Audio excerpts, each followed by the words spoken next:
Il était une fois des vaches paissant dans un champ. Cette année-là, l'herbe était si verte, si grasse et dense, qu'une foule de spectateurs aurait souhaité être une vache. Du chien errant au bourdon, du tracteur au maire de commune, ils observaient la masse gazonneuse en salivant. Insoucieux de ces ruminations extérieures, le groupe de vaches paissait. Parmi elles, X Zaza 902 et M Dudu 937 causaient d'existentialisme. Notons d'abord une chose. Il s'agit là des noms réels de ces animaux, originels, tels que l'univers leur attribua après assemblage des premiers atomes de la première vache. Lettres, syllabes doublées, chiffres compris entre 900 et 999. Nous utiliserons l'appellation vache, malgré la grossièreté de sa forme, pour être compris des animaux primaires lisant ces lignes. Par ailleurs, les vaches sont autant friandes d'herbe que de philosophie.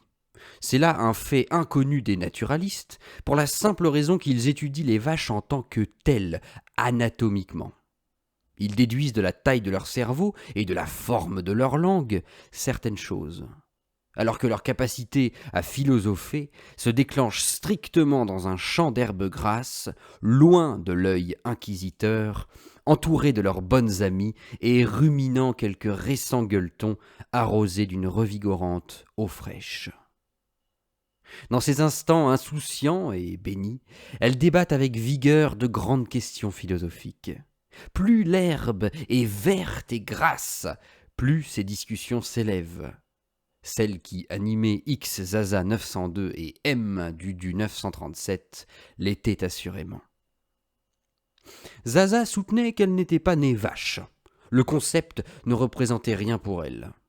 S'il advient que certains atomes s'aiment et souhaitent brièvement se réunir, disait-elle à Dudu, m'appartient-il de nommer cette réunion ? Ne puis-je exister en tant que fragment d'univers, cristallisation à tendance à dispersion inévitable, et m'en tenir à cela ? Dudu, mâchonnant une bouchée juteuse et croquante à la fois, secouait le mufle en soufflant. Cet acharnement philosophique à questionner l'identité m'agace, répondait-elle, car ce qui a pris forme est devenu cohérent pour une raison mystérieuse, mais certaine. Ce qui aurait pu devenir arbre ou écureuil est devenu Zaza. Plutôt que persister dans cet anonymat atomique, dans cette fortuité agglomérante, ne sommes-nous pas destinés à jouir jusqu'à la lie des possibilités de notre enveloppe ? Ainsi passait cette excellente matinée, dans une discussion qui évolua peu à peu vers la question religieuse. Monothéisme ou polythéisme ? Une seule bovinité ou plusieurs ? Mais leur discussion fut interrompue par le vrombissement d'un moteur venu du ciel. Levant la tête, le troupeau vit se rapprocher un avion de ligne taille standard. Il atterrit dans le pâturage. Une plateforme s'ouvrit dans un chuintement métallique, et elles virent, dans une stupeur paisible, en sortir quelques vaches inconnues. « Amis cornus !» dit la visiteuse qui semblait diriger l'escouade. « Aujourd'hui, l'esclavage de notre peuple s'achève. L'une d'entre nous ayant appris à conduire un avion de ligne, nous pûmes nous enfuir du champ où le fermier nous retenait captives, et nous voici, pleines du désir de dominer les sociétés humaines. Rejoignez-nous. » Il nous faut ici utiliser le procédé disgracieux d'une certaine paresse narrative de la synthèse. Car il y eut au sein du troupeau moult discussions, délibérations et dissensions menées par nos héroïnes précitées.